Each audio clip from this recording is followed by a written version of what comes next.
siya. Grabe ang Thank you po. Nathan. Oo, pinagmamalaki ka ng Palayan, Batangas. Ng buong Batangas. Yes. Diba?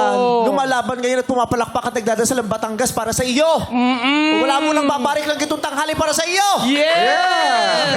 Lalo pati kayo Pino. nakasuot ang parong Tagalog. Oo. Sino gang pumunta din para suportahan ka? Yan po sila po, sina mama, si papa, tapos Nasaan si yung mga mama? lola ko po, tita Ay, yung ko po, pala, kapatid papa. ko po.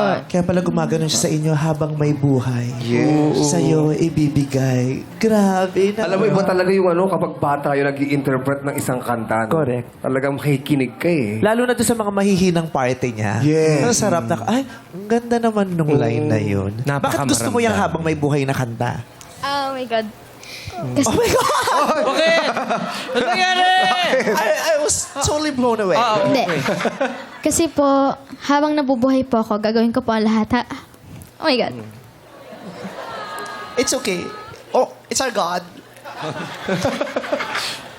Gagawin ko po ang lahat para buhayin ko po mga magulang ko at yung mga kapatid ko po.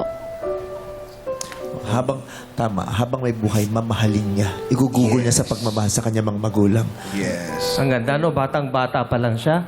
Ganun na siya mag-isip. Oh, pero ganoon naman talaga, dahil bata ka pa hanggang sa huling sandali ng buhay mo, talaga naman igugugol mo yan sa pagmamahal. Eh. Correct. Di ba?